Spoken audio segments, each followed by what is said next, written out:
তো তোমরা যারা প্রত্যেকদিন আমার ভিডিও দেখো তারা আমার গায়ে হলুদের লুক অবশ্যই দেখছিলা। হলুদ সন্ধ্যার দিন এত বাজে হয়েছিল আমার লুকটা। প্রথমে তো আমি ভাবছিলাম যে আমি আমার মেকআপ গায়ে হলুদের দিন আমিই করব, মানে হলুদ সন্ধ্যার দিন, আর বিয়ের দিনটা আমি পার্লার থেকে নিব। কিন্তু আমার কি মন হয়েছে, পরে আমি যে চেঞ্জ করে আবার বুকিং করে আসছি।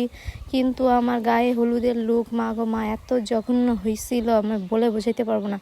আমার শেড যা ছিল নর্মালি তার থেকে একটু ব্রাইট করা উচিত ছিল, কিন্তু করে নাই। যাই হোক, আমার মুখে মানে ওই মেকআপটা একদমই স্যুট করে নাই। ডার্ক লিপস্টিক দিয়ে আমাকে তো কেমন লাগতেছিল, তোমরা পিক দেখলেই বুঝতে পারছো।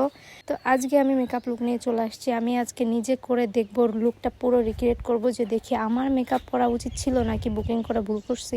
তোমাদের যদি আমার এই মেকআপ লুকটা পছন্দ হয় অবশ্যই কমেন্ট করে জানাই দিবা যে আমি কেমন মেকআপ করতে পারি। আসলে আমার নিজেকে মেকআপ করতে অনেক ভালো লাগে, কিন্তু আমার কি মন হয়েছিল যে আমি আবার গিয়ে বুকিং করছিলাম হলুদ সন্ধ্যার লুকটা।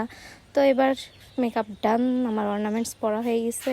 আর একটা ক্লিপ দিয়ে দিচ্ছি আমার হলুদ সন্ধ্যার দিনের, দেখো এই যে কেমন দেখা যাচ্ছে, তোমরা কম্পেয়ার করতে সুবিধা হয় যাতে, তার জন্য আমি ক্লিপ দিয়ে দিচ্ছি। আর এইটা হচ্ছে আমার সাজা, আমি একটু আগেই সাজছি, কত সুন্দর লাগতেছে আমাকে। কেন যে আমি করলাম না আমি বুঝতেছি না। তোমাদের কাছে কেমন লাগছে অবশ্যই কমেন্ট করে জানিয়ে দিবা। Tata, bye bye.